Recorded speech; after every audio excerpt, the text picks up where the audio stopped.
लेते हैं, ठीक है। लास्ट क्लास में अपन बायोमोलिक्यूल्स पढ़ रहे थे और बायोमोलिक्यूल्स में अपन ने ज़ेट्राइन शुरू किया था।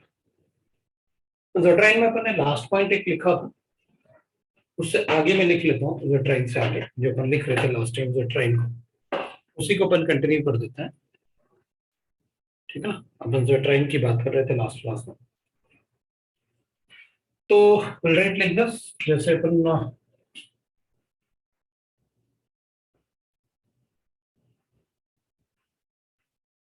अपन ज़ेट्राइन की बात कर रहे थे,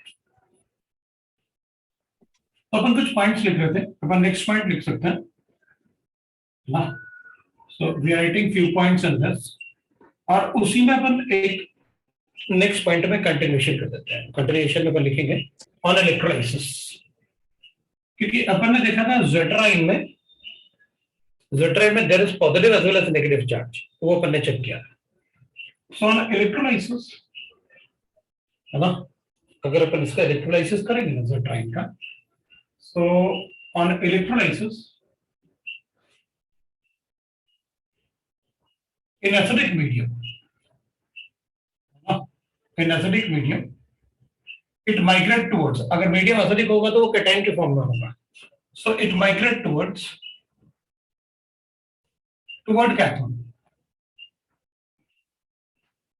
ठीक है ना। it will migrate toward the cathode, वो कैटायनिक फॉर्म में होगा। and in basic medium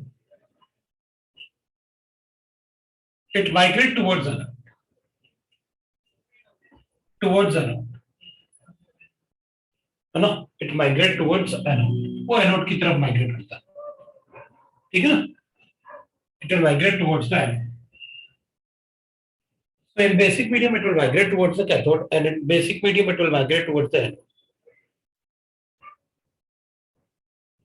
एक मिनट रुकना, वो कुछ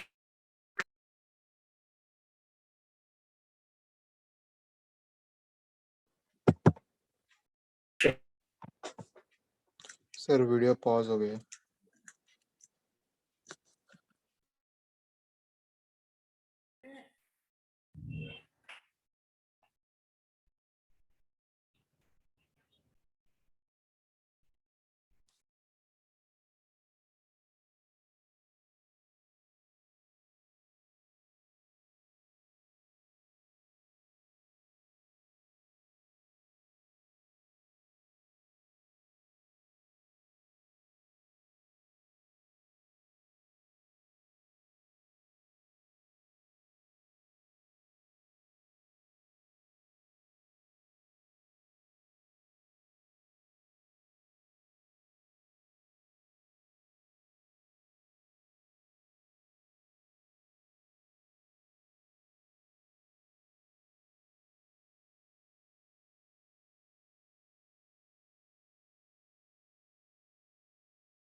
we are writing that in acidic medium it will migrate towards the cathode, and in basic medium it will migrate towards the anode. The pH at which it will not migrate towards the anode or cathode, the pH at which, I don't know, but it will be okay after few minutes. एक minute रुक जाएंगे अपन।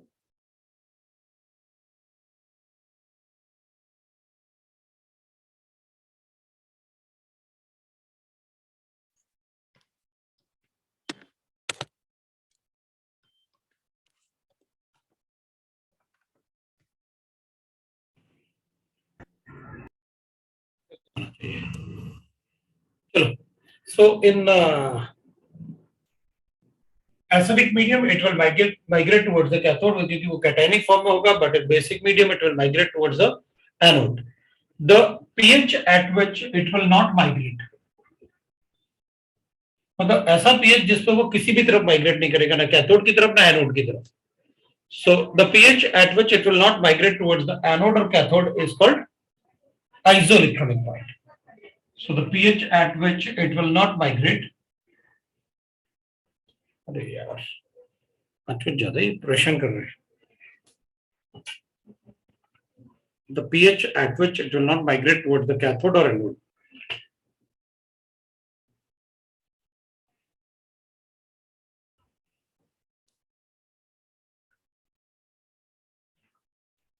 एक minute रुकना है, कुछ ज्यादा ही परेशान करना है.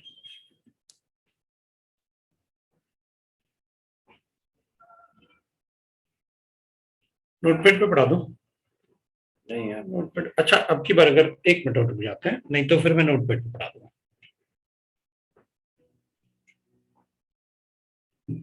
चलो, अब मतलब अगर अब भी परेशान करेगा ना, तो फिर मैं नोटपैड पे पढ़ा दूंगा. बट एक बार और कोशिश करते हैं, कोई प्रॉब्लम नहीं है.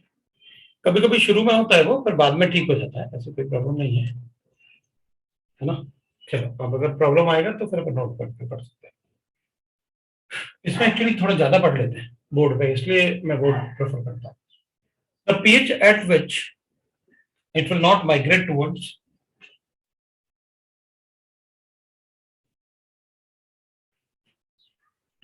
any of the electrode, है ना, towards any electrode is called, at which it will not migrate to any electrode is called isoelectronic point. So the pH at which it will not migrate towards any of the electrode is called isoelectronic point. Is called isoelectronic point.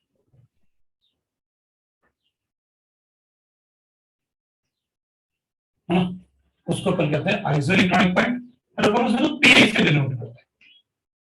Isoelectronic point and denoted by pi. ठीक है. So it will migrate towards any of the electrode is called isoelectronic point. ठीक है ना. So that is called PI. उसको अपन PI बोलते हैं.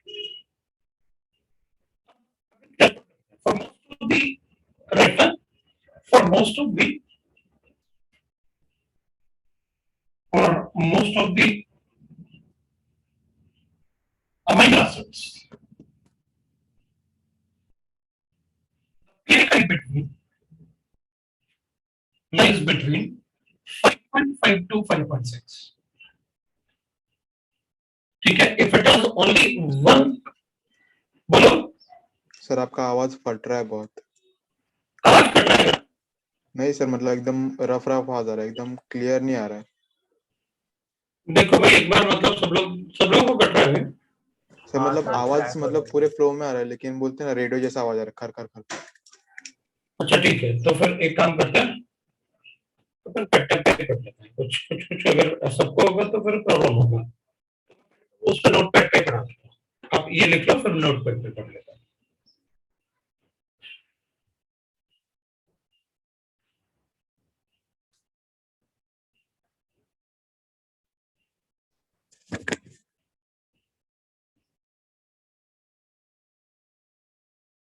Sir last line note करना दो.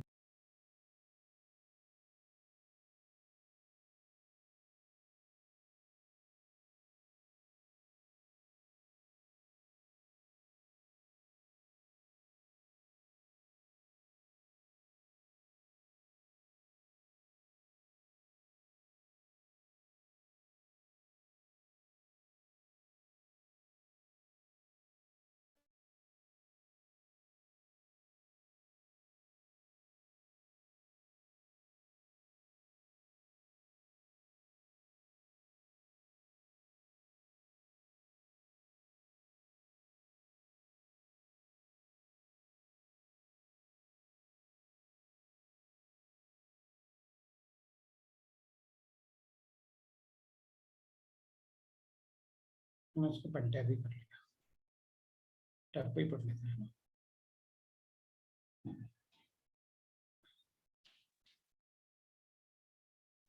बस एक मिनट.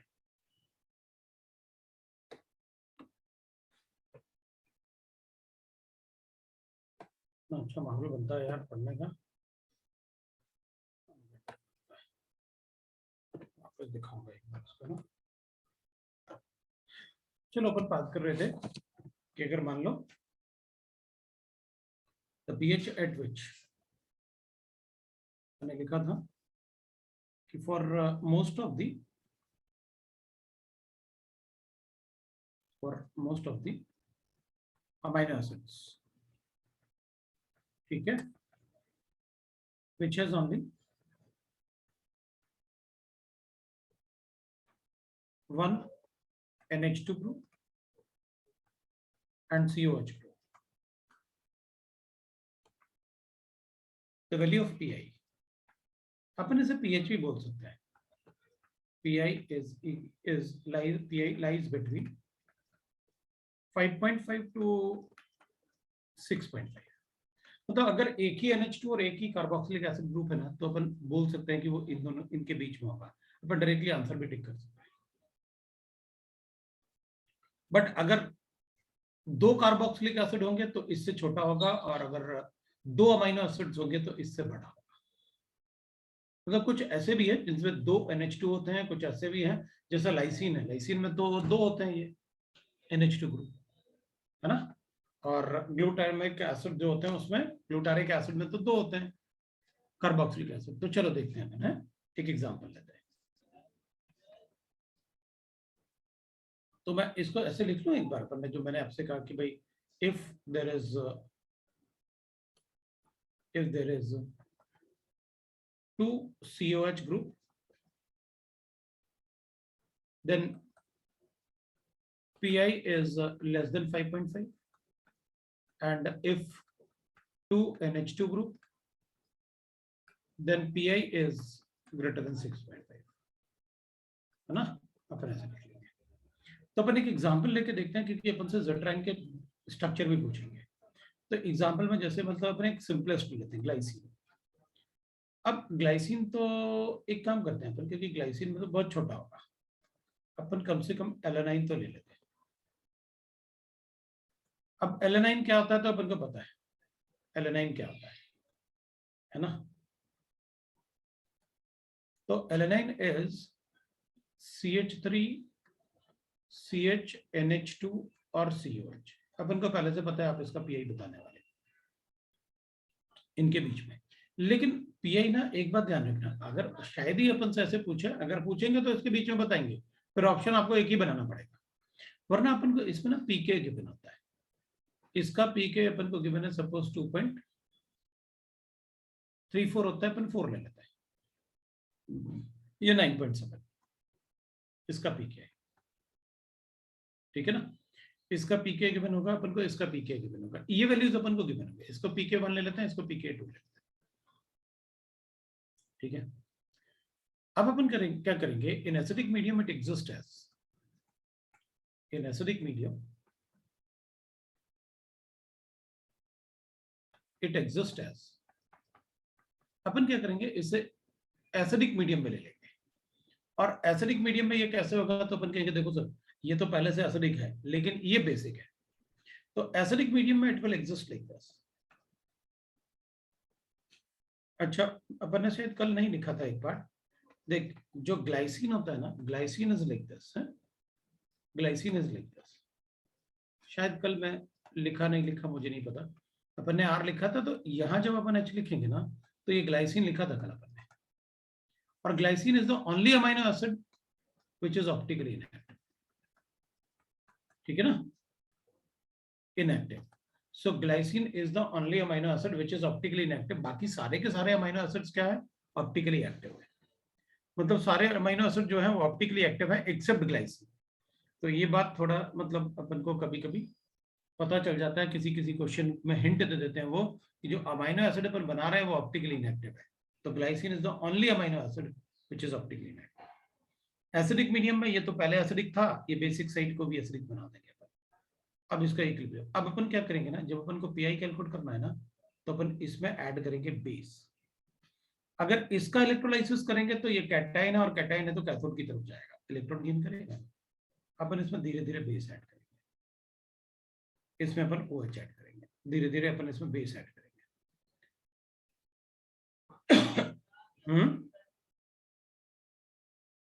ऑप्टिकली इनएक्टिव क्यों है, अबे क्या बात कर रहे हैं.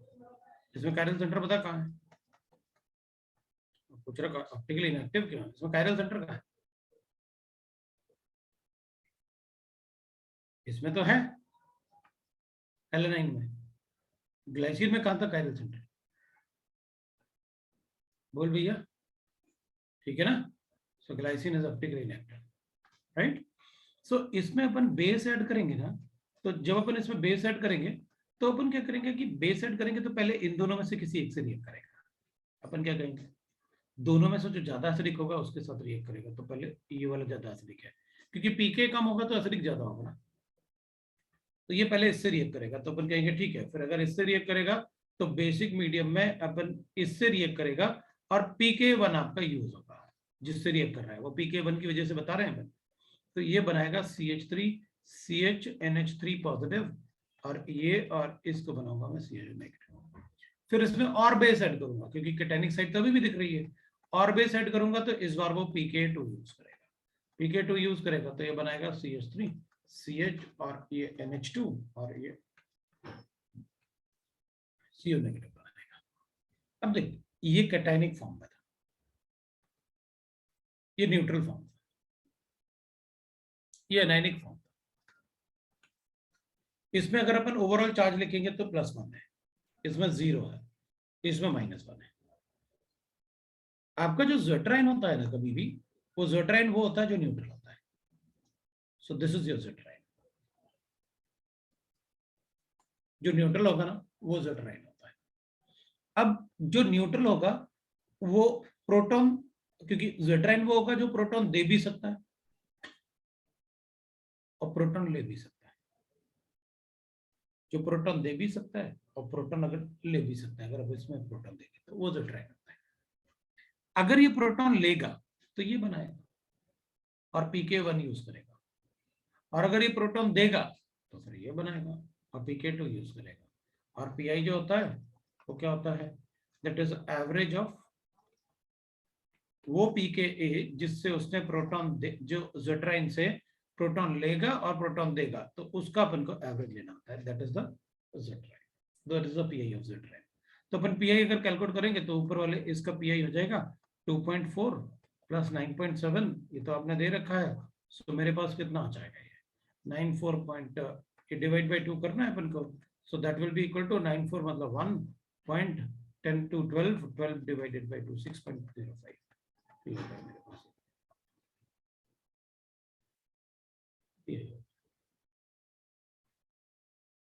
ये वैल्यू अपन को गिवन होता है, और ये बिल्कुल वैसे ही है, तुम्हें याद होगा आयनिक में अपन ने पढ़ा था ना।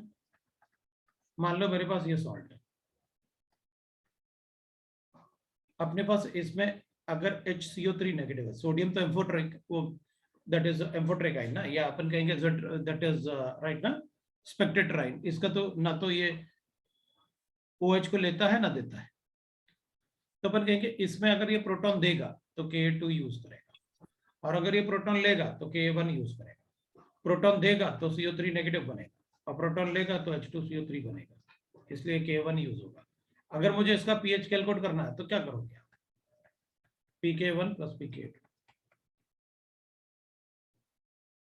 डिवाइड बाई, ये लो भाई, ये इसका pH होता है, आयनिक में पढ़ते हैं ना वो इसका pH।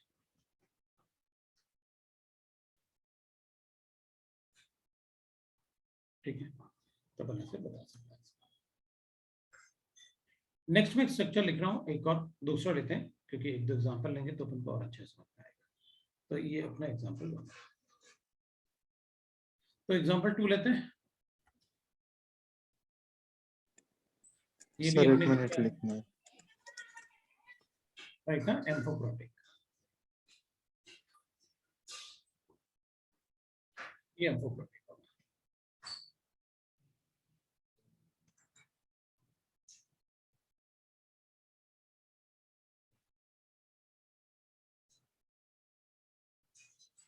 नेक्स्ट पेज पे चले।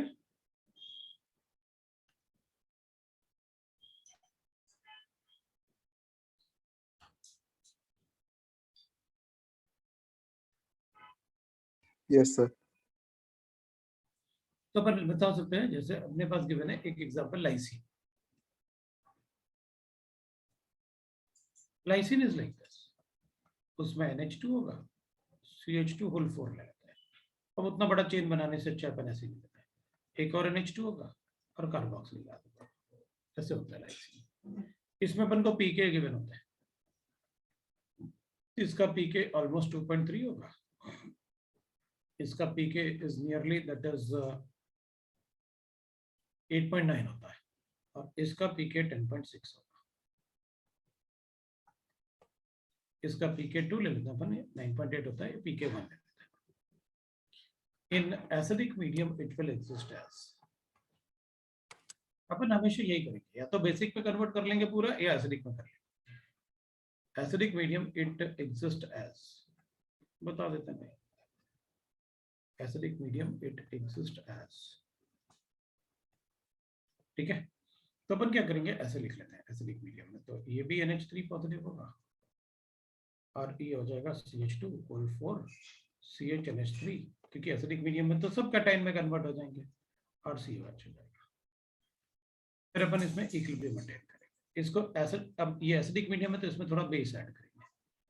जब अपन बेस ऐड करेंगे तो सबसे पहले कौन न्यूट्रलाइज होगा, ये वाला, क्योंकि वो सबसे छोटा है, पीके, तो एसिडिक सबसे ज्यादा होगा, तो अपन pK1 यूज करेंगे।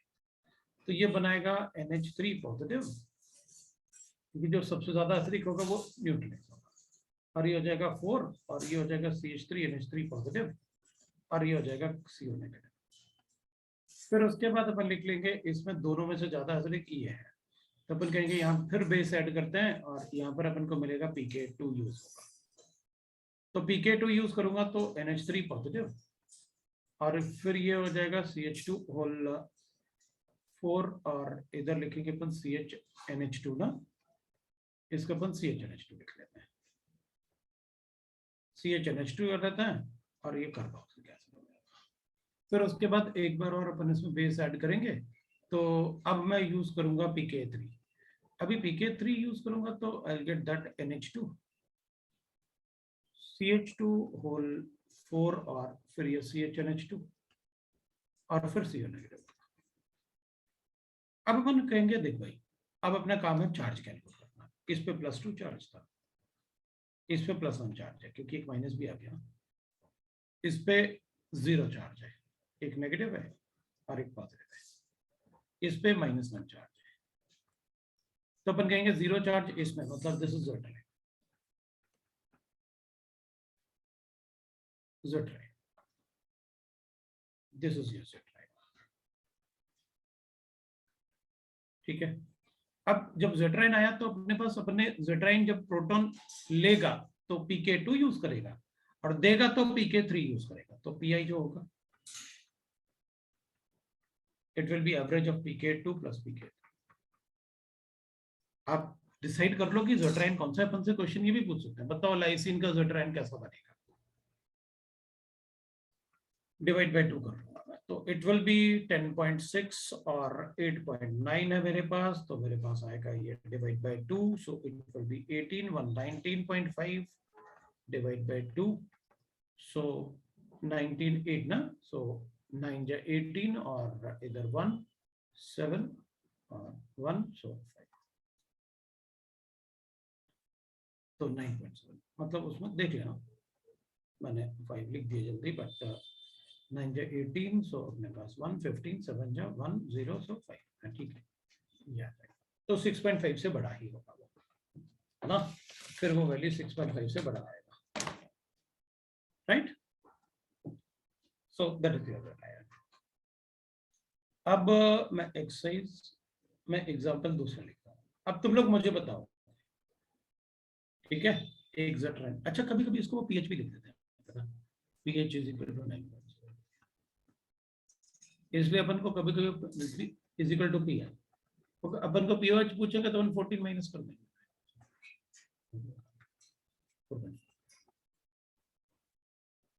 ऐसा लिख देते हैं। हाँ, अल्फा अमीनो एसिड ही वही देंगे हमेशा। मैं तुमसे कहता था कि बायोलॉजिकल फॉर्म में हमेशा अल्फा अमीनो एसिड्स होते हैं। अब मैं ग्लूटारिक एसिड है ना, ये ग्लूटामिक एसिड है, ग्लूटामिक एसिड होता है, इसमें 2 COH होते हैं, इट इज लाइक दिस। आपको इसका ज़ेट्राइन बताना है और पीआई बताना है। ये मुझे गिवन था, इसका मुझे पीके 1 गिवन है 2.39 या 2.4 कर लेता हूँ। इसके लिए मुझे पीके 2 गिवन है, दैट इज सपोज कर लेते हैं अपन ये वाला 3.5 है, और इसके लिए मुझे पीके 3 गिवन है, दैट इज इक्वल टू ये 9.1 है। तो इसका पीआई बताओ और ज़ेट्राइन बना के दिखाओ कि ज़ेट्राइन क्या होता है। तो पीआई बताना है और ज़ेट्राइन बनाना है।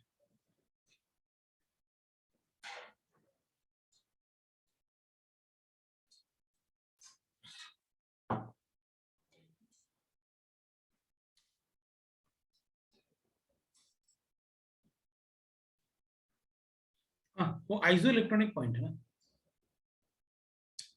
pH जो होगा, the pH at which it will not migrate towards any electrode is called isoelectronic point. तो pH लिखा था ना आपने, the pH at which it will not migrate towards any of the electrode, लिखा ना आपने, तो डेफिनेशन में ही लिखा था pI के। ठीक है, अब बनाओ भाई।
चलो भाई, अपने पास आंसर आया।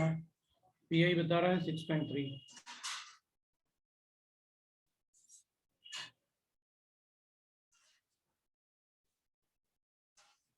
ये बता रहा है 2.95। मुझे लगता है 2.95 सही है। जब दो कार्बोक्सिलिक एसिड होंगे तो 5.5 से छोटा होगा पीआई। अभी तो लिखा है इससे पहले, पिछले वाले पे, जब दो कार्बोक्सिलिक एसिड होंगे तो pI will be equal to 5.5 से छोटा होगा।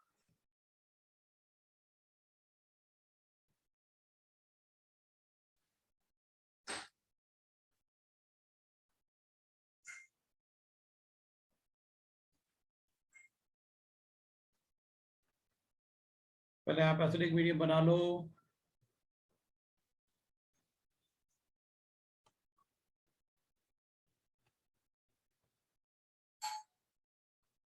ये है अपने पास, अब इसको अपन पीआई से रिएक्ट करते हैं। तो पहले तो ये रिएक्ट करेगा,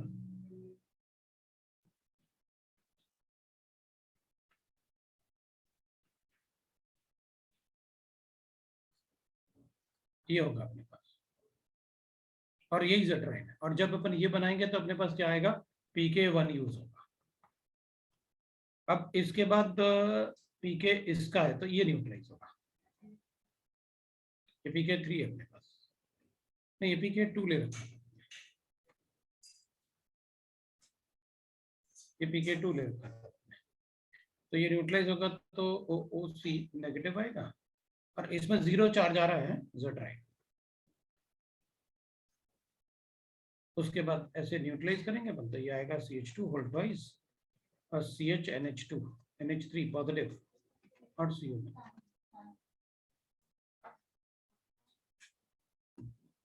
यहाँ पर अपन ने pK2 यूज किया और यहाँ पर pK3, CH2 whole twice NH2 और CO नेगेटिव। इसमें चार्ज हो गया -1, नॉट +1, इट विल बी -1, है ना, और उसमें चार्ज हो जाएगा -2। So this is your ज़ेट्राइन।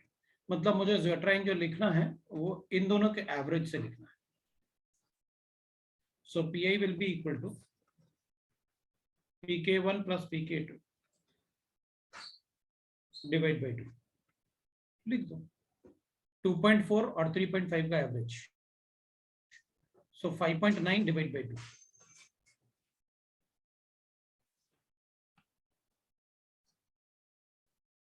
कितना आएगा अपने पास? 5.9 मतलब 2.55 ना, नहीं 45, ले गए 2.45 लिख देना, वो हो गया अपने पास। अब किसी को डाउट है तो बताओ।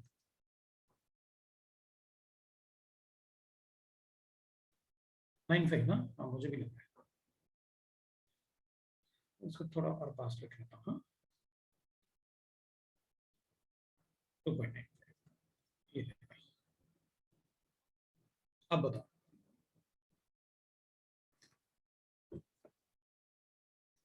समझ में आया?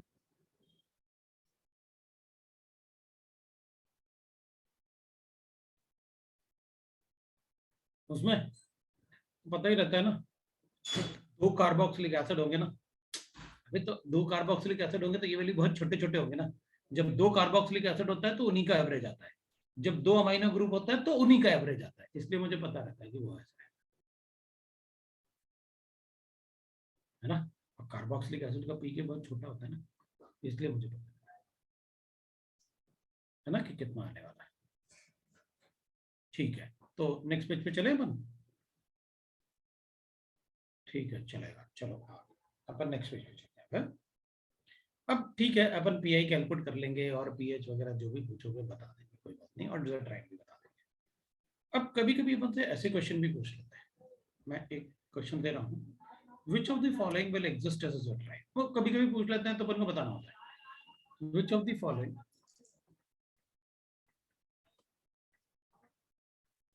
will exist as a ज़ेट्राइन, as ज़ेट्राइन। और मुझे क्वेश्चन ऐसे करना है, ऑप्शन में अपन को ऐसे करना है।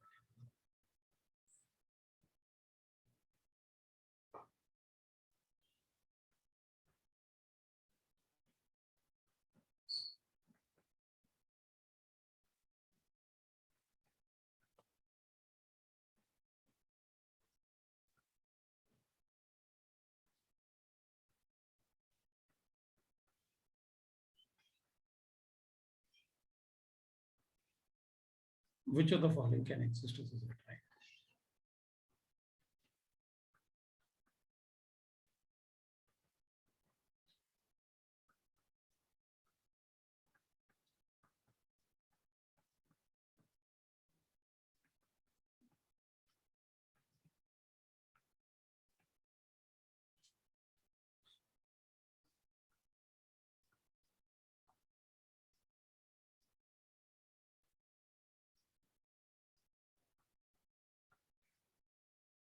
ये ऐसे गिवन था मुझे कि which of the following can exist as a zwitterion. तो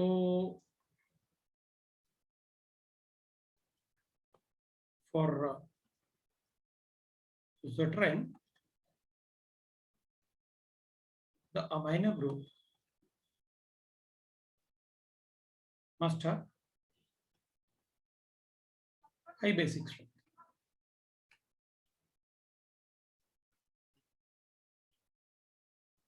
or acid must have must be highly acidic, highly acidic in nature. ये है भाई, ये मेरी तरफ से हिंट है, ये मेरी तरफ से हिंट है, मतलब मैंने ऐसे कुछ नहीं बताया, ये तो मेरी तरफ से हिंट था, आपको बताना है कि कौन सा ज्यादा, मतलब कौन सा जेट्राइन जैसे एग्जिस्ट करेगा, कौन सा नहीं करेगा। थोड़ा सा ट्राई करो, नहीं करेगा तो मैं तो बताऊंगा ही, मैं बताऊंगा तो आपको पता भी चल जाएगा बाद में कि अच्छा ऐसे करना था।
हो गया?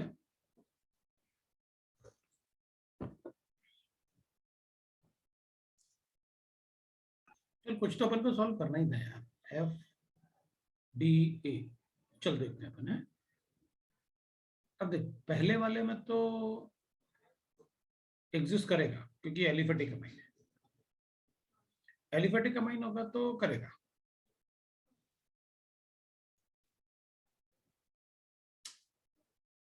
एलिफेटिक को एलिफेटिक अमाइन, ये तो करेगा।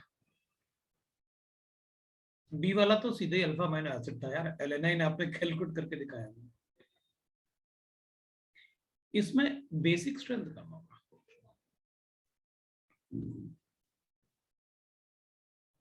ये एलिफेटिक हो गया, करेगा। ये भी एलिफेटिक है, अब ये कार्बोक्सिलिक एसिड है तो ऑब्वियसली बात है ये भी होगा।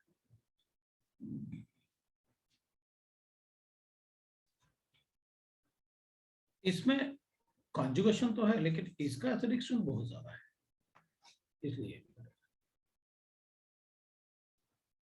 इसमें कॉन्जुगेशन तो है लेकिन इसका एसिडिक स्ट्रेंथ बहुत ज्यादा है, इसलिए ये भी।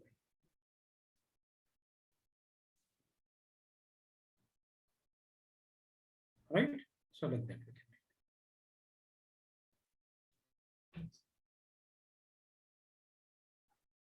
सो जनरली अपन कहेंगे अमाइन ग्रुप को ना एलिफेटिक होना चाहिए जब तक कि कार्बोक्सिलिक एसिड या एसिडिक स्ट्रेंथ बहुत ज्यादा ना हो, ये हाईली एसिडिक हो गया।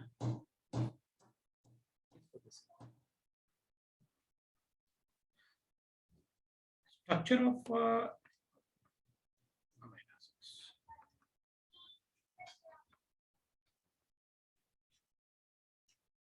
स्ट्रक्चर में एक तो प्राइमरी स्ट्रक्चर होता है,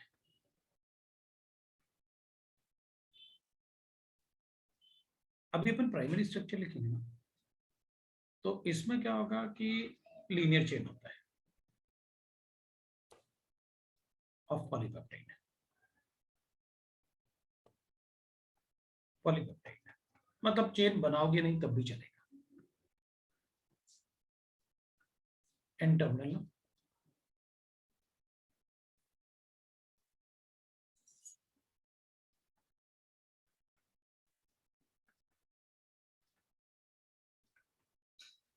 So that is the linear chain of polypeptide, C terminal. एक सेकेंडरी स्ट्रक्चर बोल,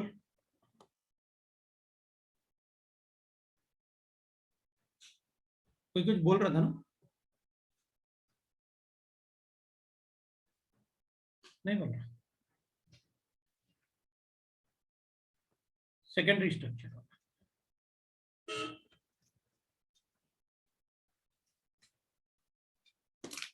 ठीक है ना।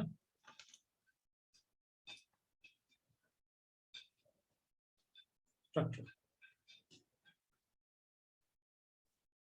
सेकेंडरी स्ट्रक्चर में एक दो टाइप से होगा। एक तो होगा मतलब कॉइल शेप, और दूसरा होगा शीट लाइक शेप। अब कॉइल शेप में क्या होता है कि जैसे इधर जो NH है ना, ये NH इसके साथ हाइड्रोजन बॉन्डिंग बना लेता है, ये कॉइल्ड अप हो जाता है, मतलब ऐसे हो जाता है,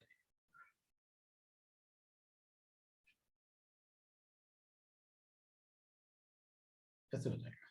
तो एक्चुअली ये होता है क्योंकि C डबल बॉन्ड हो और NH आपस में हाइड्रोजन बॉन्डिंग बना लेंगे, इधर C डबल बॉन्ड होगा और इधर NH होगा, तो आपस में वो हाइड्रोजन बॉन्डिंग बनाएंगे तो कॉइल्ड अप हो जाएंगे। NH का हाइड्रोजन जो होता है वो हाइड्रोजन बॉन्डिंग बना लेते हैं। तो जो N बनाएंगे अपन इसका हाइड्रोजन NH का, और ये तो रहेगा ही रहेगा C डबल बॉन्डो, ये जो C डबल बॉन्डो है ये हाइड्रोजन डेल्टा पॉजिटिव और ये डेल्टा नेगेटिव, तो ये कॉइल्ड अप हो जाएंगे, वो ऐसे कॉइल्ड अप हो जाते हैं। इसका हाइड्रोजन, इसको C डबल बॉन्डो, ये कॉइल्ड अप हो जाएंगे, तो ये ऐसे हो जाएंगे। अपन से कोई पूछने वाला नहीं है कि बना के दिखाओ। शीट लाइक में क्या होगा कि इसमें अमाइनो एसिड के एक से ज्यादा मतलब दो पॉलीपेप्टाइड चेंज हो रही है ऐसे। अब मैं ना इस वाले पार्ट को CHR वाला पार्ट है उसको अपन थोड़ा सा डिफरेंट वे में लिख लिया करेंगे, जैसे H ऐसे लिख देते हैं, इसको C डबल बॉन्ड लिख देता हूँ, फिर NH लिख लेता हूँ, फिर C डबल बॉन्ड लिख लेता हूँ, फिर NH लिख लेता हूँ, फिर C डबल बॉन्ड लिख लेता हूँ, इस टाइप से। तो मैं दूसरा चेंज जो लिखूंगा ना वो ऐसे लिख लूंगा, फिर NH लिख लूंगा नीचे की तरफ, फिर C डबल बॉन्ड लिख लूंगा, फिर NH लिख लूंगा, फिर C डबल बॉन्ड लिख लूंगा। तो अपन कहेंगे ठीक है सर, मतलब आपने NH और C डबल बॉन्ड ऐसे लिखा, मुझे कोई प्रॉब्लम नहीं, लेकिन इसमें मतलब किया क्या आपने। तो अपन कहेंगे इस दो चेन के बीच में ये हाइड्रोजन बॉन्डिंग है। अब इधर NH लिखता तो C टर्मिनल है ना, अपन ने C को टर्मिनेट करना है राइट हैंड साइड पे तो C पे करना, इसलिए ऐसे किया। ये एक शीट लाइक बन गया। अब नीचे वाला हाइड्रोजन एटम फिर C डबल बॉन्ड जो ऊपर ऐसे बना ना, ये ऊपर की तरफ बना लेगा हाइड्रोजन बॉन्डिंग, और ये नीचे की तरफ, तो ये ना हेक्सागोनल शीट जैसे दिख रहा है, देखो ये शीट लाइक होता है। इसमें लीनियर चेन ऑफ पॉलीपेप्टाइड जो होता है ना, देयर विल बी अराउंड, जैसे इंसुलिन होता है, कंटेन अराउंड 50 अमीनो एसिड्स, है ना, प्राइमरी स्ट्रक्चर। सेकेंडरी में जैसे अगर अपन चेक करेंगे कॉइल, तो ये हेयर हो गया, कैराटिन हेयर में होता है, ये शीट लाइक जो होता है वो नेल्स में होता है, शीट लाइक स्ट्रक्चर।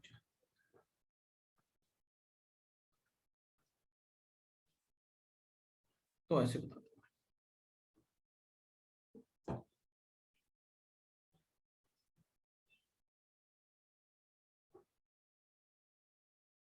नहीं कोई एक्सटर्नल एनर्जी नहीं, सब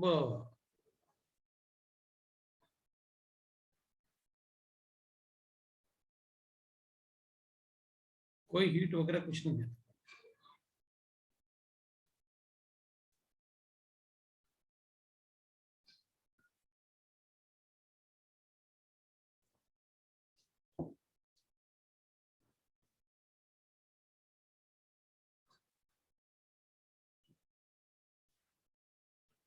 अब टर्शियरी स्ट्रक्चर भी होता है, वो और ज्यादा कॉम्प्लिकेटेड होगा, मतलब कॉइल्ड भी होगा और फोल्डेड भी हो जाएगा।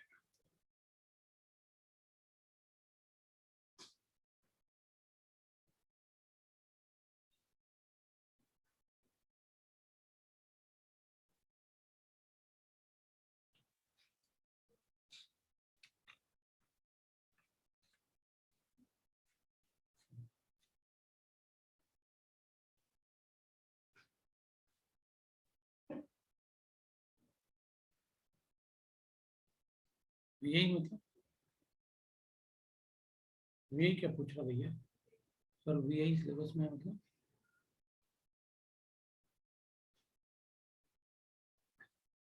ऐसे स्ट्रक्चर मतलब अब अपन क्या बोले, पूछ लेते हैं भाई 3D स्ट्रक्चर कौन होता है, तो अपन यही बना देंगे ना छोटा सा टर्शियरी स्ट्रक्चर। अपन नेक्स्ट पेज पे लिख लेते हैं, तुम लोग लिखो फिर अपन टर्शियरी स्ट्रक्चर लिख देते हैं।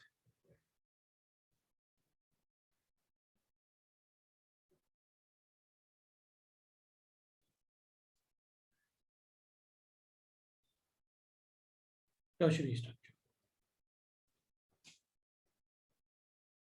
कोई बनाने के लिए थोड़ी बोलने वाला है तुमसे। अब ये कॉइल्ड भी होता है, फोल्डेड भी होता है। तो कॉइल्ड, फोल्डेड, है ना, and bending of peptide chain, globular proteins example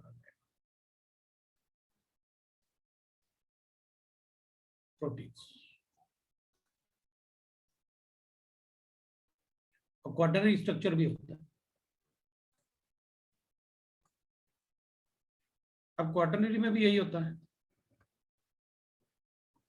और फोल्डेड भी होता है, लेकिन उसमें एक से ज्यादा चेन होता है, मतलब दो आपस में एक दूसरे से फोल्डेड होंगे।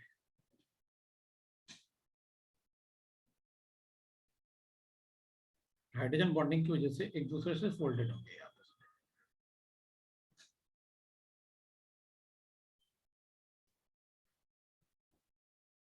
ठीक है,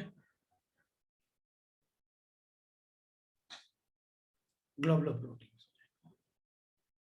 सो ये जनरली एग्स में होता है। एग्स ना, येलो, जो उसका येलो पार्ट होता है ना, दैट इज क्वाटरनरी स्ट्रक्चर। बस इतना ही लिखते हैं, ज्यादा लिखने की जरूरत नहीं है। Factors on which stability of proteins depend, of proteins depends। तो अपन क्या करेंगे ना, देख प्रोटीन जैसे अब अपन ये प्रोटीन दिख रहा है ना, तो मान लो ये प्रोटीन चेन है, अपन ऐसे बनाते हैं। एक तो हो जाता है sulphur sulphur bonds,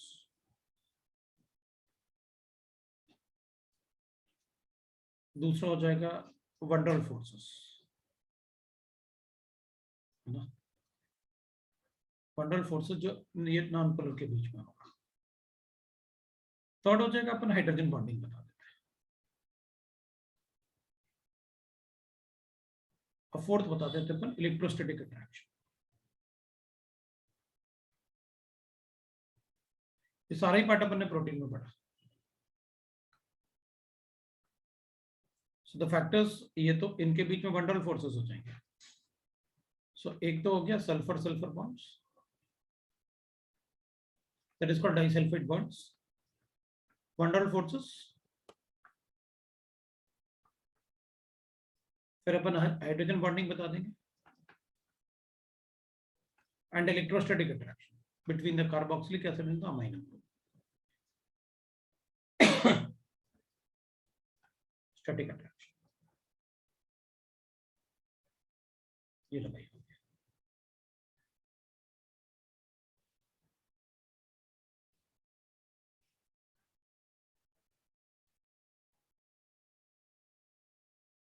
electrostatic attraction.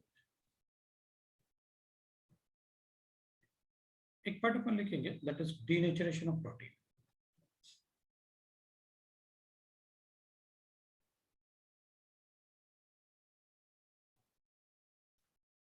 of proteins.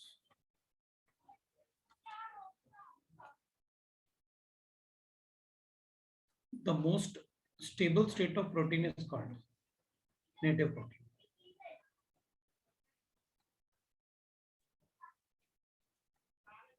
State of protein is called native protein.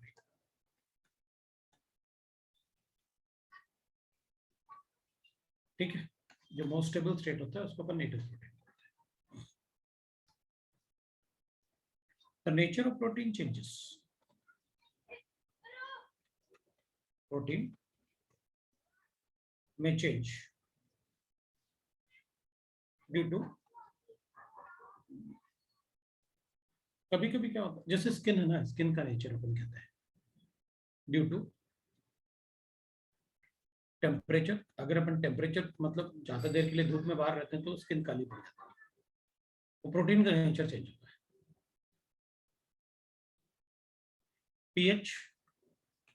PH imbalance होता है तो भी स्किन का कलर चेंज होता है। केमिकल रिएजेंट्स, अगर कोई केमिकल रिएजेंट या तो बॉडी के स्किन पे गिर जाए या फिर अपन कुछ ऐसा केमिकल खा लें जिससे कि अपना चेंज, बॉडी स्किन चेंज हो जाता है। जैसे आपने देखा होगा कभी कभी किसी का स्किन थोड़ा वाइट थोड़ा ऐसा होता है ना, etcetera, is called denaturation of protein.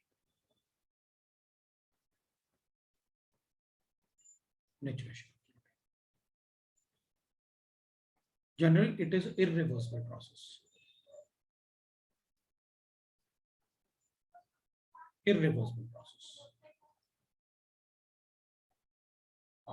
अगर आपका स्किन बर्न हो जाए ना, बहुत छोटे बच्चों में अगर हो जाए तो चलो तब तो प्रोटीन बन ही रहे होते हैं, लेकिन आफ्टर 4 to 5 years के बाद, क्योंकि ये प्रोटीन जो होते हैं ना टर्शरी और क्वाटरनरी, ये तो 4 to 5 years तक ही रहते हैं अपनी बॉडी के अंदर काफी ज्यादा, क्योंकि तब तो ज्यादा स्केलेटन नहीं बनता ना। तो उसके बाद अगर कोई बर्न, अगर बॉडी पे कोई बर्न हो जाए या कुछ हो जाए ना, बॉडी पे कट जाए, तो फिर वो रिपेयर नहीं होता completely. That is a irreversible process. Example, अगर हम milk converted to curd, that is change in nature of protein.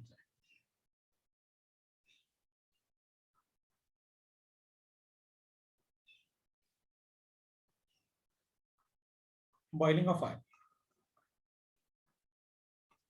is change in nature of protein. अपन एग को बॉइल करके जो हार्ड मास बनेगा वो वापस से एग में नहीं कन्वर्ट हो सकता।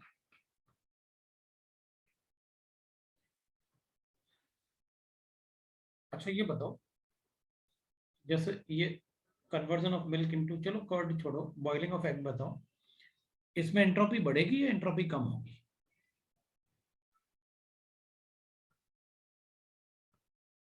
Entropy of egg on boiling increases or decreases?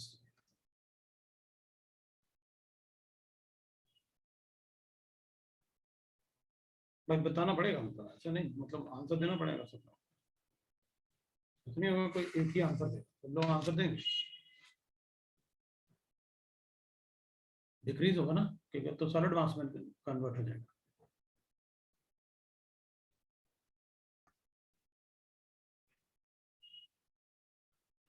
तो जब अपन एग को बॉईल करेंगे तो उसकी एंट्रोपी बढ़ेगी, तो अपन कहेंगे सर बढ़ेगी कैसे? भाई बॉईल करो एग को, हार्ड मास में कन्वर्ट हो जाता है। हाँ, तो मैं भी तो ये कह रहा हूँ कि उसके प्रोटीन ब्रेक हो गए, सॉलिड में कन्वर्ट हुआ, प्रोटीन तो ब्रेक हुए ना, लेकिन तो पूरा एक ऐसे ग्लोबुलर प्रोटीन था, जब वो सॉलिड मास में कन्वर्ट होता है ना तो छोटे छोटे पार्ट में ब्रेक हो जाते हैं। अब बताओ, किसी को ब्रेक करोगे तो एंट्रोपी बढ़ेगी कि कम होगी? अरे मुझे भी अगर बायोलॉजिकल फॉर्म में आंसर देना है, अगर मुझे नहीं पता होता ना ये, तो मैं भी यही बताता जो तुम बता रहे।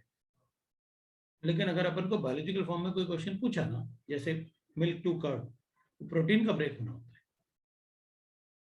और ये अपन से बिल्कुल पूछ सकते हैं, क्योंकि अपन से मतलब एंट्रोपी भी पूछ लिया और डीनेचुरेशन ऑफ प्रोटीन भी पूछ लिया, इसलिए मैंने उसको पूछा। अब ये डीनेचुरेशन ऑफ प्रोटीन है। नेक्स्ट अपन टेस्ट ऑफ प्रोटीन और लिख लेते हैं, प्रोटीन खत्म हो जाएगा। थोड़ा सा न्यूक्लिक एसिड पढ़ना है, हार्डली 10 to 20 मिनट्स, खत्म हो जाएगा। तो एक बार टेस्ट ऑफ प्रोटीन लिख लेते हैं। नेक्स्ट पेज पे चलते हैं, टेस्ट ऑफ प्रोटीन लिख लेते हैं। नो सर, ठीक है ना, एक मिनट कॉपी कर लो। हो जाए तो बता देना।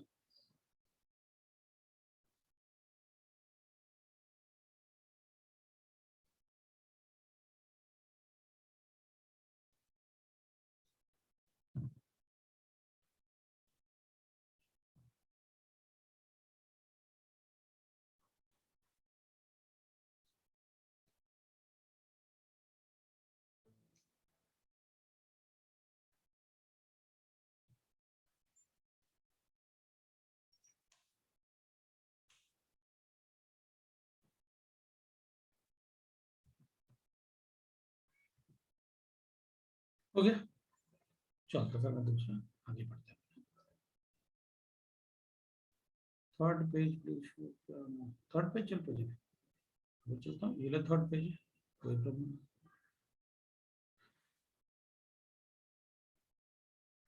भाई कार्बोहाइड्रेट के टेस्ट और प्रोटीन के टेस्ट ध्यान रखना, मतलब इनसे ना भर भर के क्वेश्चन आते हैं,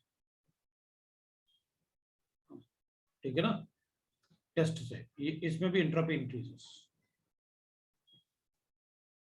ठीक है, इनसे भर भर के क्वेश्चन आते हैं, ठीक है। तो ध्यान रखना मतलब इनके टेस्ट से, तो इसलिए मैं आराम से वेट कर रहा था कि टेस्ट लिख लो आप, ये वाले test of protein.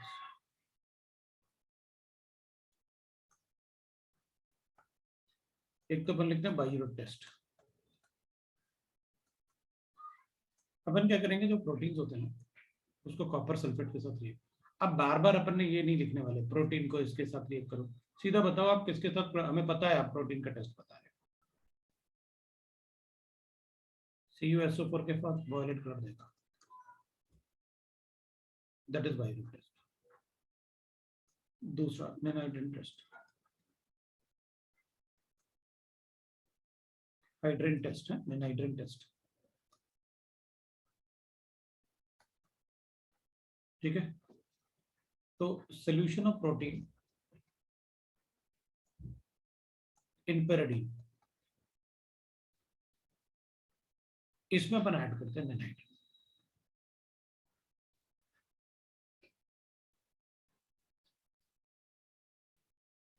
In presence of थोड़ा सा एसेंशियल सोल्यूशन ऐड करते हैं, तो डीप ब्लू कलर देता है,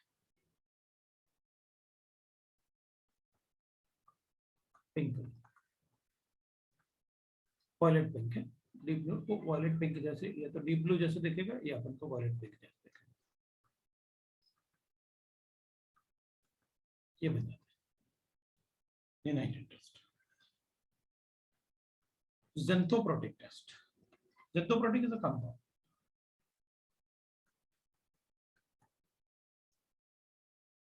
मतलब और बड़ा इजी होता है अपन को HNO3 के साथ, ज़ेंथोप्रोटिक विद प्रोटीन ना HNO3 के साथ अगर रिएक्ट करेंगे तो येलो सोल्यूशन होता है, कंसंट्रेटेड है येलो सोल्यूशन। फोर्थ वाला नाइट्रोप्रोसाइड टेस्ट, नाइट्रोप्रोसाइड के साथ रेड कलर सोल्यूशन देगा। सो इसमें एक बात ध्यान रखना, ओनली गिवन बाय, क्योंकि नाइट्रोप्रोसाइड टेस्ट सिर्फ सल्फर वाले कंपाउंड देते हैं, प्रोटीन विद सल्फर, ठीक है ना।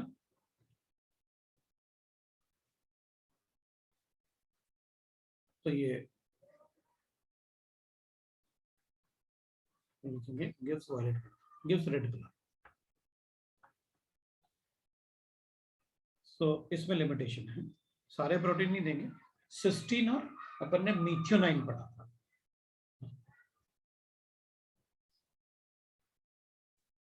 एंड मीथियोनाइन।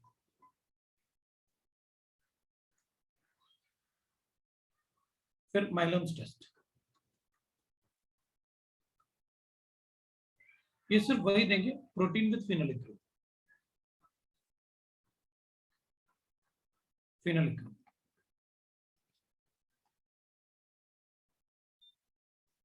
तो इसको अपन रिएक्ट करेंगे कॉन्सेंट्रेटेड एस्ट्रोसल्फर के साथ,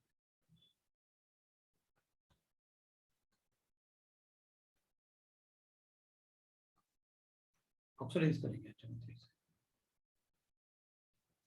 और मर्करी के साथ थोड़ा सा मर्करी ऐड करेंगे तो रेड कलर देगा। और sixth the last one Hopkin test.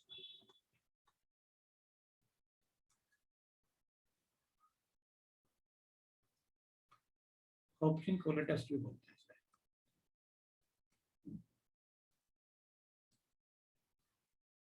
तो protein plus concentrated H2SO, bluish violet test.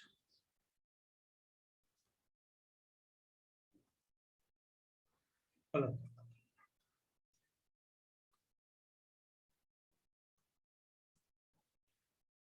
Pirate test तो बहुत इंपॉर्टेंट है ही।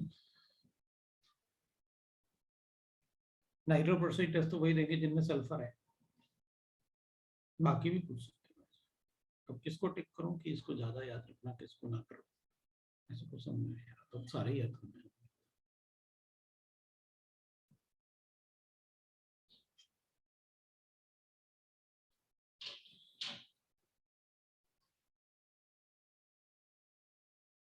ठीक है,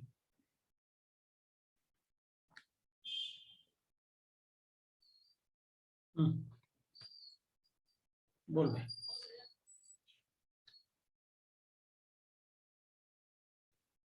तो ठीक है, वी गॉट दैट।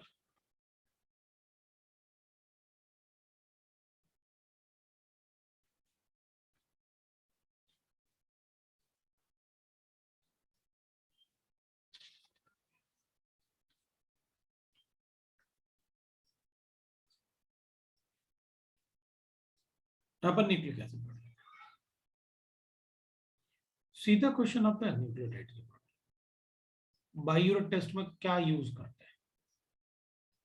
ज़ेंथोप्रोटिक टेस्ट किसके प्रेजेंस में होता है? कौन से नाइट्रोप्रोसाइड टेस्ट देंगे? माइलिन टेस्ट कौन से प्रोटीन देंगे जिनमें फेनोलिक ग्रुप है? सीधा डायरेक्ट क्वेश्चन होता है, वैसे नहीं होता। मतलब कौन सा कलर आता है? अब प्रीवियस ईयर में देखोगे ना, मेंस में तो भर भर के पड़े हुए हैं इसमें क्वेश्चंस टेस्ट से, इसलिए सारे टेस्ट बताए मैंने। चलो अपन न्यूक्लियोटाइड्स की बात करते हैं। अब अपन को पढ़ना है nucleic acids.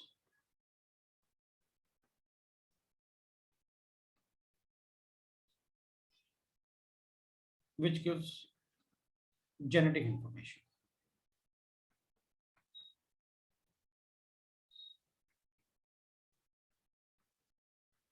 They are a repeating unit of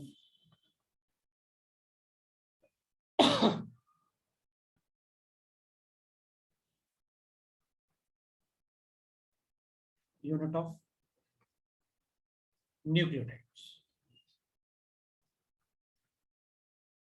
कोई कुछ पूछ रहा है?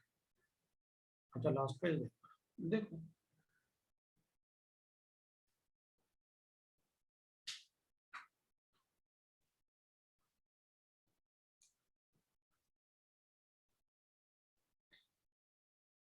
बट हो जाए तो बताना कि हो गया।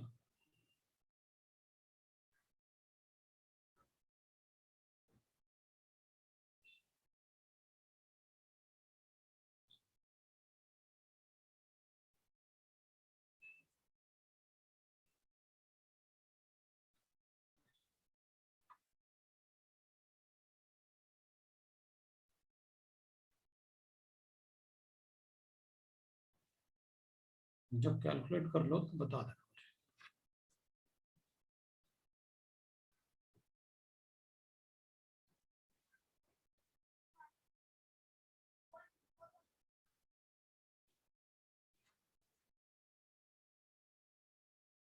हो गया?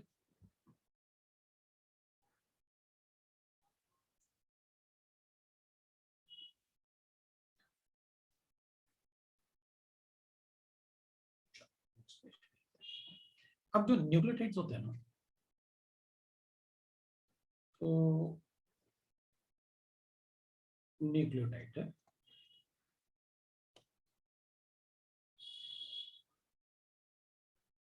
न्यूक्लियोटाइड्स जो होते हैं they are made up of nucleosides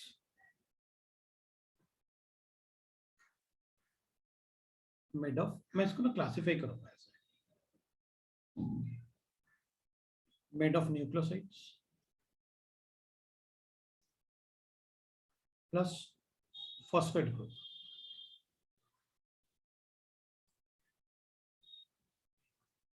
अब न्यूक्लियोसाइड जो होता है ना, उसमें शुगर प्लस बेस होता है। तो चल अपन न्यूक्लियोटाइड ही बनाते हैं एक, और एक न्यूक्लियोटाइड बना के फिर अपन क्लासिफिकेशन लिख देते हैं। हम कहेंगे ठीक है भाई, एक क्लासिफिकेशन कर लेते हैं। न्यूक्लियोटाइड बनाते हैं, अपन को पता है उसका रिपीटिंग यूनिट क्या हो जाएगा।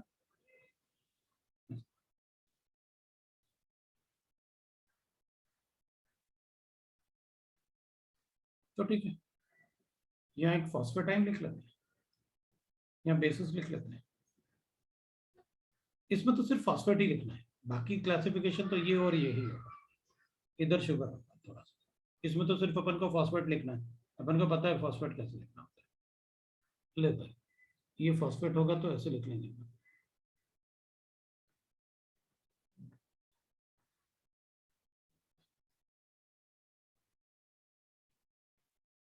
अटैच टू शुगर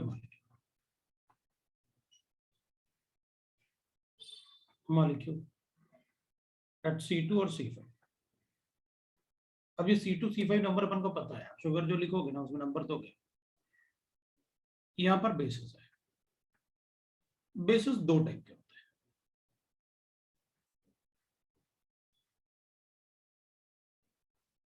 प्राइमडाइन्स होंगे और प्यूराइन्स होंगे। शुगर्स भी दो टाइप के होंगे, एक राइबोस शुगर होता है और एक डीऑक्सीराइबोस।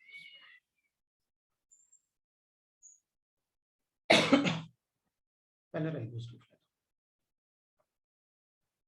राइबोस मैंने आपको पहले बताया हुआ है, एंड डीऑक्सीराइबोस। राइबोस शुगर पहले बनाई देता, this is ribose sugar.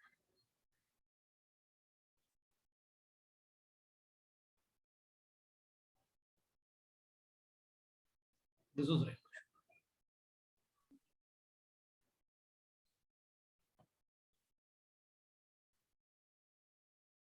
And the deoxyribose sugar will be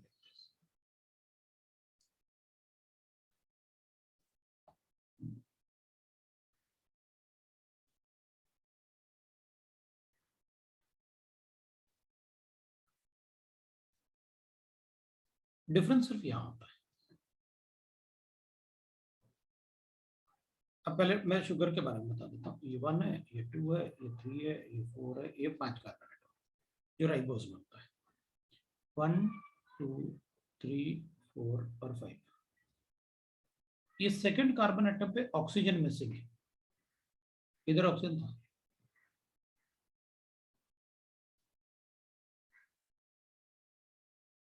इसलिए अपन ने उसको डीऑक्सी कहा, एक ऑक्सीजन नहीं है, इसलिए अपन उसको डीऑक्सीराइबोस कहते हैं। राइट। अब जो प्राइमडाइन्स होते हैं ना, वो 3 होते हैं। प्यूराइन्स जो होते हैं वो 2 ही होते हैं। तो एक तो होता है, अपन लिखेंगे भाई साइटोसाइन।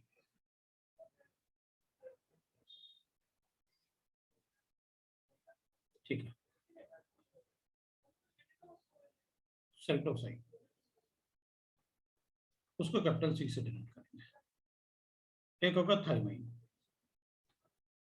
उसको T से यूज करता है। और एक होता है यूरासिल, उसको अपन यूज करते हैं। प्राइमडाइन्स एक तो होता है एडियानाइन, ए से डिनोट करेंगे उसे, और दूसरा होता है एक ग्यूनाइन, उसको अपन G से डिनोट करते हैं।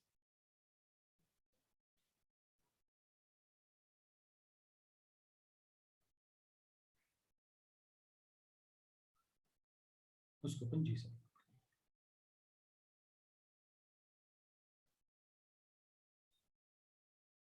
ठीक है ना।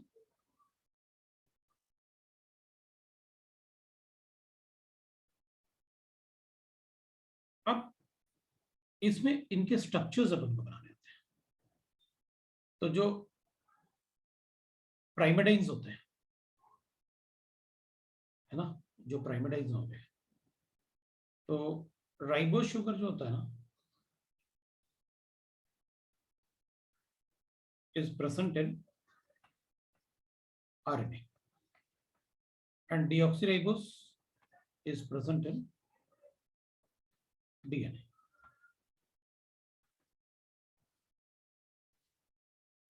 अब अपन पहले बेसिस की बात कर लेते हैं। प्राइमेटाइन्स, प्राइमेटाइन्स का एक जनरल स्ट्रक्चर होगा, उसमें सब्स्टिट्यूट करके फिर अपन बनाते हैं ये तीनों। प्राइमेटाइन्स का जो जनरल स्ट्रक्चर होता है वैसे होता है, प्राइमेटाइन्स का जो जनरल स्ट्रक्चर होगा वैसे होगा।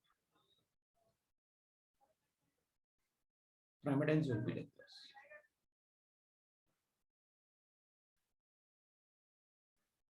ऐसे बना रखा है प्राइमेटाइन्स।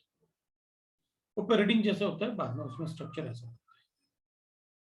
अब ये तो प्राइमेटाइन हो गया और ये प्यूराइन्स हो गया। ये प्राइमेटाइन है और ये प्यूराइन्स है। प्यूराइन्स में अपन ऐसे लिख सकते हैं,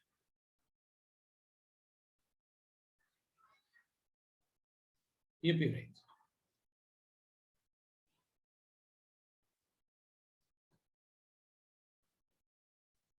अब इनके स्ट्रक्चर अपन को पता होना चाहिए। प्यूराइन्स और प्राइमेटाइन्स भी आपको याद रखना है। प्राइमेटाइन वो कभी कभी ऐसे भी अपन याद रख लेते हैं कि भाई देख, जिसका छोटा स्ट्रक्चर है उसका नाम बड़ा होगा, जिसका नाम बड़ा है उसका स्ट्रक्चर छोटा होगा। जैसे मतलब जिसका नाम छोटा है उसका स्ट्रक्चर बड़ा होगा। तो दोनों में डिफरेंशिएशन आना आपको याद होना चाहिए। अपन से डायरेक्टली पूछ लेते हैं विच इज प्राइमेटाइन और विच इज प्यूराइन्स।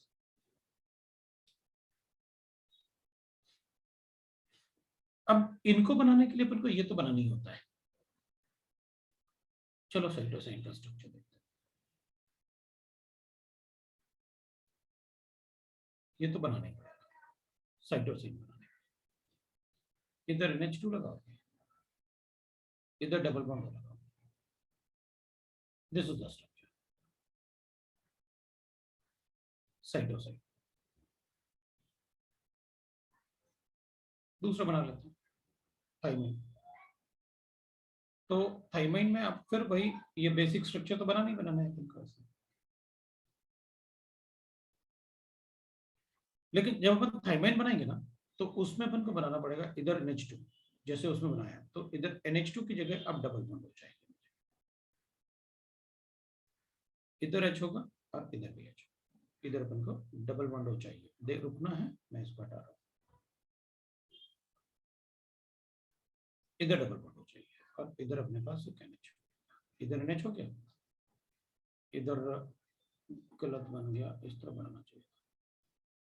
एक डबल बॉन्ड हो, एक डबल बॉन्ड इधर, मतलब इनके बीच में एक डबल बॉन्ड हो बनेगा जरूर, सभी में बनेगा, तीनों में। मतलब मैं अगर ऐसे भी बनाऊंगा तो ऐसे बनाऊंगा, नाइट्रोजन बनाऊंगा, इधर भी नाइट्रोजन, इधर भी नाइट्रोजन, इधर भी डबल बॉन्ड बनेगा। इधर एक डबल बॉन्ड होगा, इधर भी एक डबल बॉन्ड होगा और इधर भी एक डबल बॉन्ड होगा, तीनों में। इधर H होगा, इधर भी H होगा, इधर भी H होगा। ये आपका यूरेसिल है और ये आपका थाइमाइन है। तो अपन कहेंगे थाइमाइन और यूरेसिल में क्या डिफरेंस है? एक CH3 का डिफरेंस है। इसमें CH3 होता है, CH3 होगा तो थाइमाइन हो जाएगा, और अगर CH3 नहीं होगा तो यूरेसिल हो जाएगा। That is the difference. अब ऐसे ही अपन को बनाने होता है प्यूराइन्स। अब प्यूराइन्स में होता है एडेनाइन, मतलब ये तो बनाना ही बनाना है, इसमें थोड़ा बहुत चेंज करके बताएंगे। अब एडेनाइन बड़ा इजी है, इसमें NH2 लगा दो, एडेनाइन बन गया, सिर्फ NH2 लगाना होता है। तो adenine will be like this.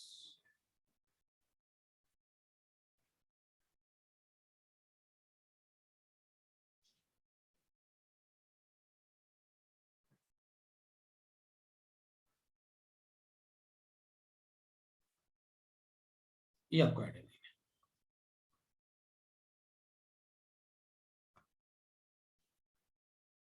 और NH2 की जगह डबल बॉन्डो लगाओ, इधर NH2 लगाना, तो इधर NH2 लगाना, तो it will be guanine. This is guanine.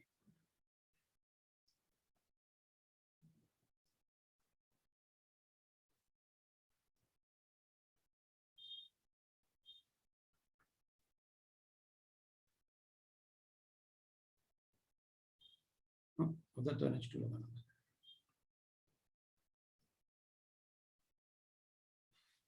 इधर डबल.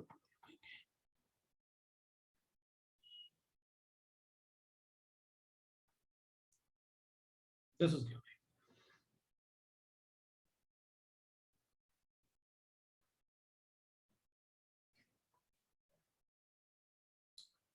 अब जितने स्ट्रक्चर मैंने नीचे बना रखे हैं, जितने स्ट्रक्चर मैंने नीचे बना रखे हैं, आपको बताना है कि इनमें से कौन सा एरोमेटिक हो सकता है. इनमें से कौन सा एरोमेटिक हो सकता है. जितने स्ट्रक्चर मैंने नीचे बना रखे हैं उनमें से कौन सा एरोमेटिक हो सकता है, ये आपको बताना है.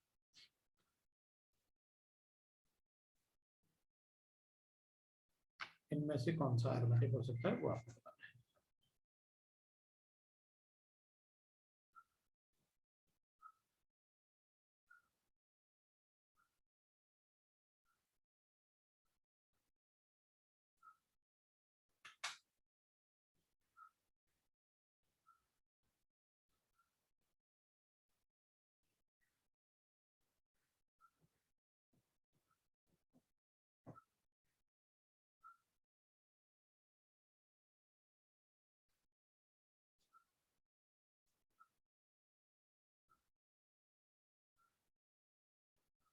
इनमें से कौन सा एरोमेटिक हो सकता है ये आपको बताना है.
हो गया.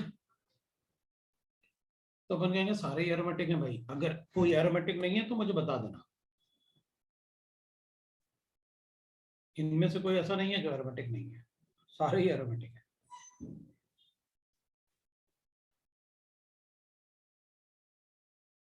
इनमें से कोई ऐसा नहीं है जो एरोमेटिक नहीं है, सारे ही एरोमेटिक.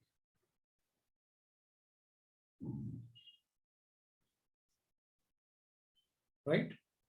All are aromatic. ये तो था ही. ये अपने आप टॉटोमराइज हो जाएगा इधर,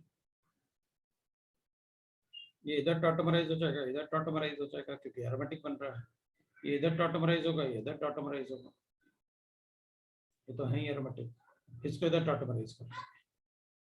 सो दीज ऑल आर एरोमेटिक. अगर कोई एरोमेटिक नहीं है तो मैंने गलत बनाया.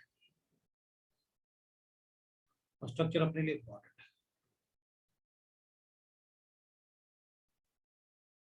नेक्स्ट पेज पे चले. कभी कभी अपन से ऐसे भी पूछ लेता है. मान लो मेरे पास ऐसे एक एग्जांपल ले लेते हैं. मेरे पास ऐसे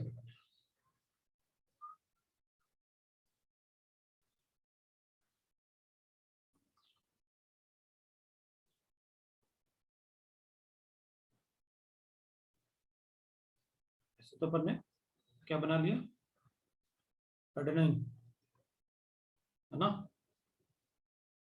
अब इसमें ना मुझे ऐसे भी मिलता,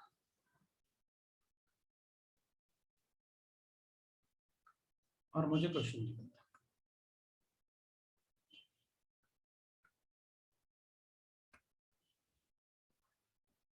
अब बेसिक स्ट्रेंथ ऑफ नाइट्रोजन ऐसे गिवन है।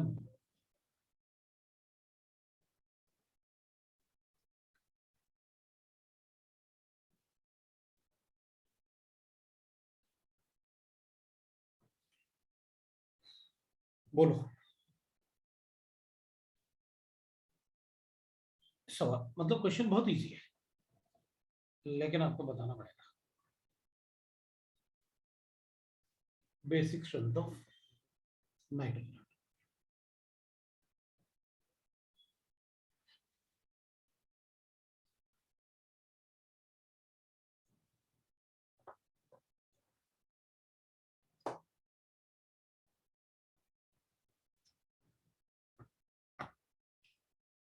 जल्दी करो यार।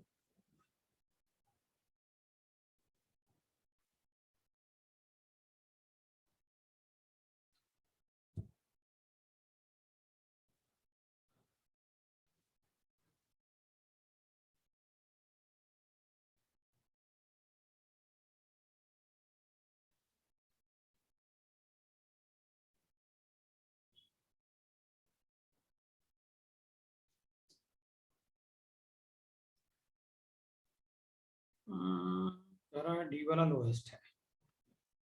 मैंने तो बेसिक से डिक्रीजिंग ऑर्डर में पूछा था। चलो मान लिया, वो कह रहा है ये लोएस्ट है क्योंकि अगर इसमें प्रोटॉन लेगा तो एंटी एरोमेटिक बन जाएगा। करेक्ट है, मुझे कोई प्रॉब्लम नहीं।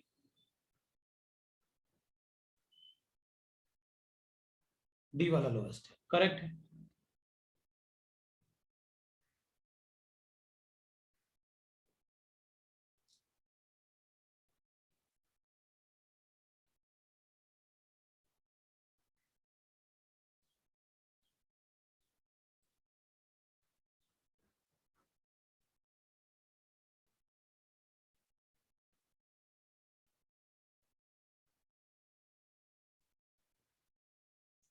तो बी वाला मैक्सिमम है बिकॉज इट इज डियोनाडाइन।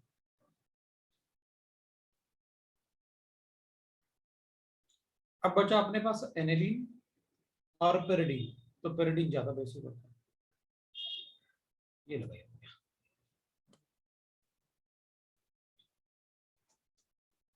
हम बोलेंगे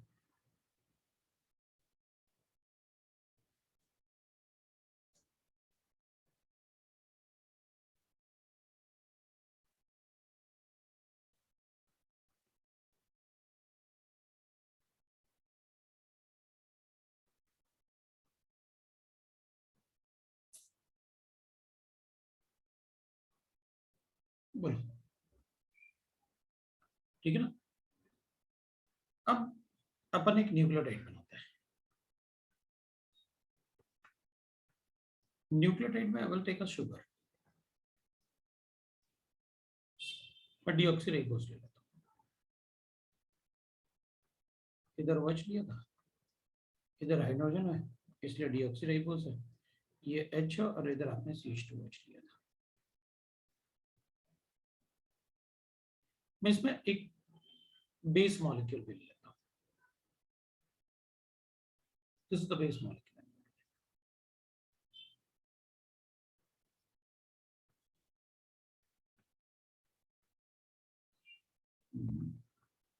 तो आपने तो ये एडेनाइन ले लिया,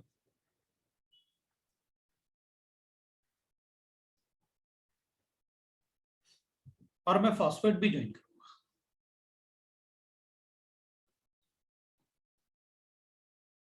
फिफ्थ कार्बन एटम पे ऐड करूंगा, एक और फॉस्फेट ऐड। तो एक से ज्यादा कर सकते हैं, बिल्कुल कर सकते हैं। मैं एक और फॉस्फेट ऐड कर लेता हूं।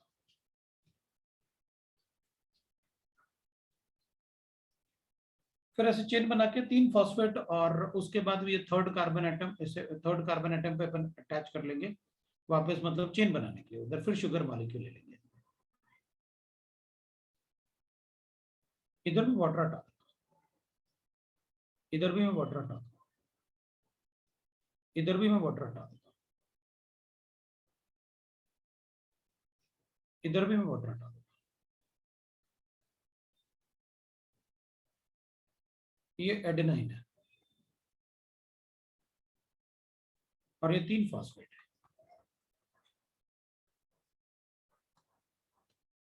तो मैंने एटीपी मॉलिक्यूल बना लिया।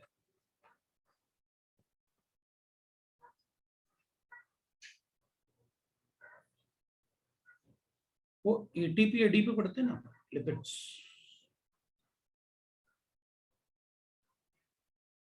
एटीपी एडीपी मॉलिक्यूल वो ये है, ये पी डबल बॉन्ड ओ और कार्बन है, मतलब ये एस्टर जैसे बॉन्ड है, तो ये फॉस्फो एस्टर है। ये फॉस्फोएनाइड्रेट बॉन्ड है। ऐसे होता है ना, सी डबल बॉन्ड हो, बीच में ऑक्सीजन और फिर सी डबल बॉन्ड हो, तो एनाइड्रेट बोलते हैं ना अपन। This is phosphoanhydride, this is also फॉस्फोएनाइड्रेट।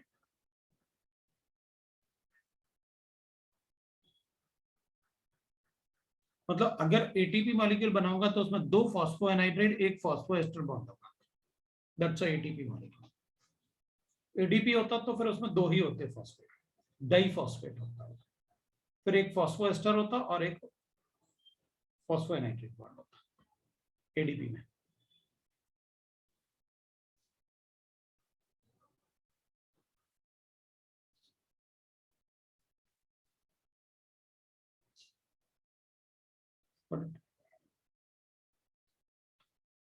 तो दिस इज,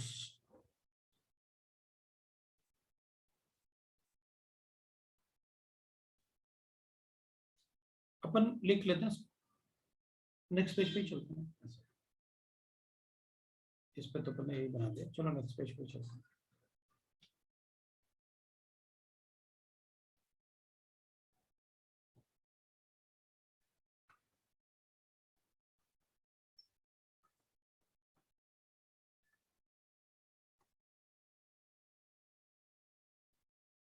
नेक्स्ट पेज पे जाओ,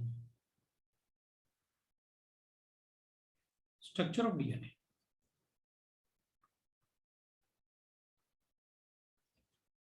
It is a double strand molecule. It is a double strand molecule.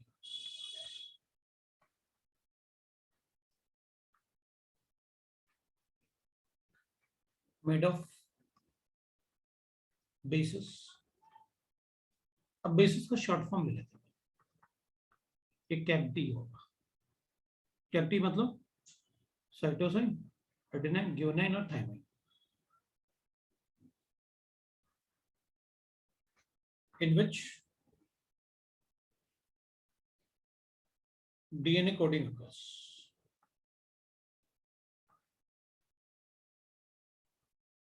Occurs between, ए जो होता है वो टी से कोड होता है और जी जो होता है वो सी से कोड होता है, या सी जी से कोड होता है। ए और टी के बीच में 2 हाइड्रोजन बॉन्ड्स होते हैं और जी और सी के बीच में 3 हाइड्रोजन बॉन्ड्स होते हैं, 3 H बॉन्ड्स, और इसमें 2 H बॉन्ड्स होते हैं। अब आप स्ट्रैंड 1 लिख लो और फिर स्ट्रैंड 2 लिख लेना। डबल स्ट्रैंड मॉलिक्यूल है ना,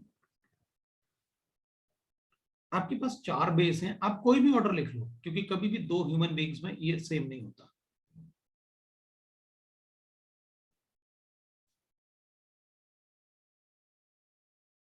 ठीक, तो अपन कहेंगे ठीक है मेरी मर्जी, ए G P A P C जी ए, ऐसे होता है। मेरी मर्जी, कुछ भी जो आपको लिखना अच्छा लगे वो लिखो आप। लेकिन आपको स्ट्रैंड 2 में ए के साथ टी को कोड करना पड़ेगा और जी को सी के साथ कोड करना पड़ेगा। टी को ए के साथ कोड करना पड़ेगा और ए को टी के साथ कोड करना पड़ेगा। एक डीएनए कोडिंग होती है। इसके बीच में 2 हाइड्रोजन बॉन्ड दिखाने होंगे, इसके बीच में 3 हाइड्रोजन बॉन्ड, ये डीएनए कोडिंग है।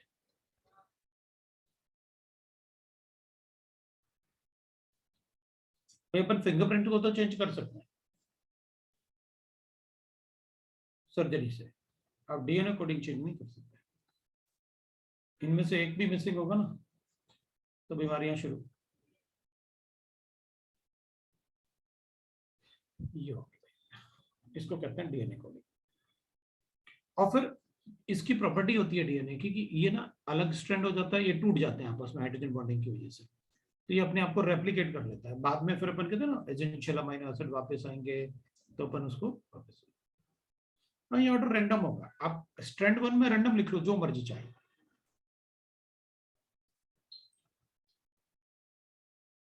Duplicate itself.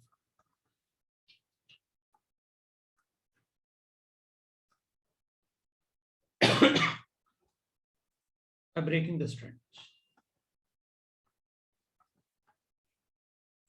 उसको अपन रेप्लिकेशन कहते हैं। ये replication process,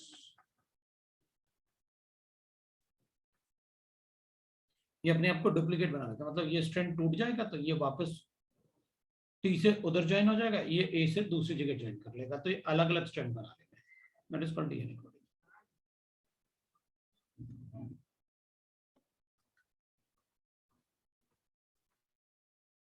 it is a single strand molecule.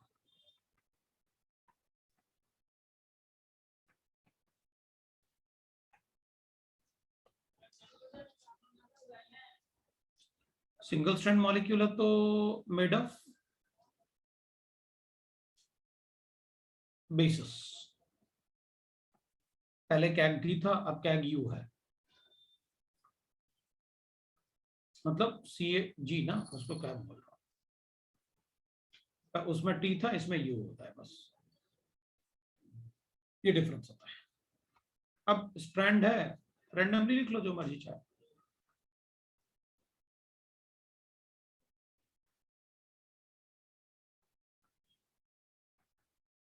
जो मर्जी चाहे लिख लो, इसमें एक ही स्ट्रैंड होता है बस। और यही प्रॉब्लम हो रहा है कोरोना के साथ, उसका स्ट्रैंड ही समझ में नहीं आ रहा ना, क्योंकि वो एमआरएनए है, उसका सीक्वेंस ही समझ में नहीं आ रहा किसी को। कोरोना जो है वो आरएनए मॉलिक्यूल है, वो आरएनए है तो एक ही स्ट्रैंड है उसमें, दूसरा है ही नहीं। तो वो सीक्वेंसिंग समझ में नहीं आ पा रही, करें क्या। तो कुछ एक बड़ा सा सीक्वेंस बना के कुछ तो बना ही लेते हैं, कोवैक्सिन या वो कुछ ऐसे। डबल स्ट्रैंड होता तो पता रहता ना कोडिंग किसके साथ हुई है, इसमें कोई कोडिंग समझ में नहीं आ रही, वही प्रॉब्लम हो जाता है। So it will take years to develop a vaccine, क्योंकि कुछ तो समझ में आएगा, वो किसी को समझ में नहीं आ रहा। जैसे एमआरएनए मॉलिक्यूल ना, तो that is structure of RNA, ये अपने आप को डुप्लीकेट नहीं बना पाता। अब है ही नहीं दूसरा स्ट्रैंड, तो रेप्लिकेट कैसे। अब ये लिखने की जरूरत नहीं है मुझे भाई सर, डीएनए में ये ना ribonuclease acid, deoxyribose nucleic acid, ये राइबोस न्यूक्लिक एसिड, ये डीऑक्सीराइबोस न्यूक्लिक एसिड डीएनए।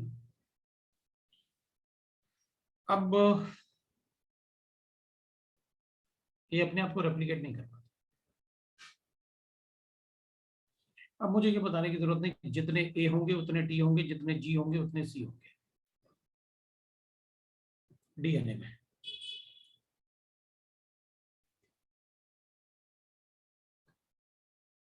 भाई डीएनए आरएनए, डीएनए में बेसिस यूज करेंगे ना, तो कैग डी है, इसमें बेसिस कैग यू, इसमें डीऑक्सीराइबोस,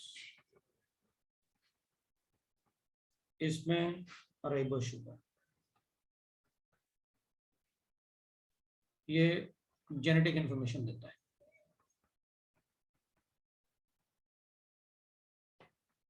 ये मेंटेनेंस ऑफ सेल्स।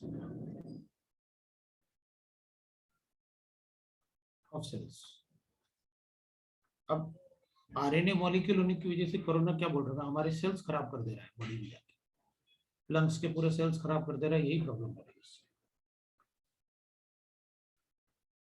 फिर डबल स्ट्रैंड मॉलिक्यूल, ये सिंगल स्ट्रैंड हो गया, थोड़ा सा डिफरेंस। खत्म, आपका बायोमोलिक्यूल्स खत्म हो गया। अब 5 मिनट का ब्रेक लेते हैं और उसके बाद वापस शुरू कर लेंगे अपन। अगर डाउट्स करना है तो डाउट्स कर लो, नहीं तो फिर मैं सरफेस केमिस्ट्री कंटिन्यू कर दूंगा। अब बोलोगे सरफेस करना है तो मैं सरफेस केमिस्ट्री कंटिन्यू।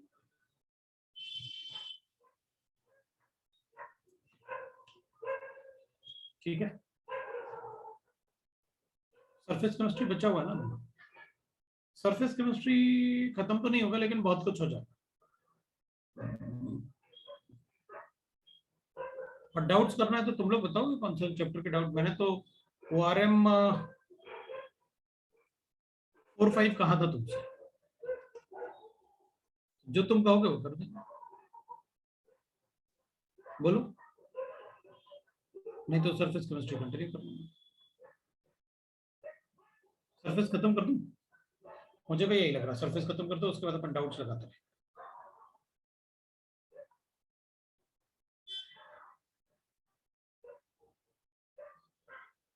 ठीक है,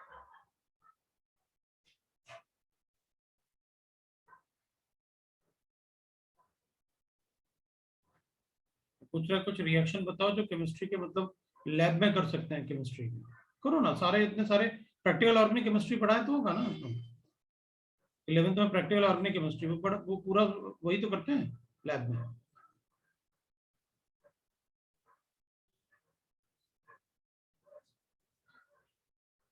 जो उसे नहीं पढ़ाया तो मजे करो, चलो देखेंगे।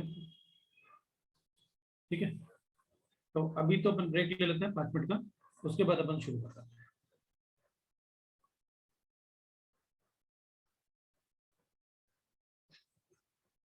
पूरा प्रैक्टिकल ऑर्गेनिक केमिस्ट्री पढ़ाना पड़ेगा स्कूल में, ऐसे थोड़ी होता है। एक रिएक्शन बताता हूँ, हम लोग स्कूल में कर लेंगे।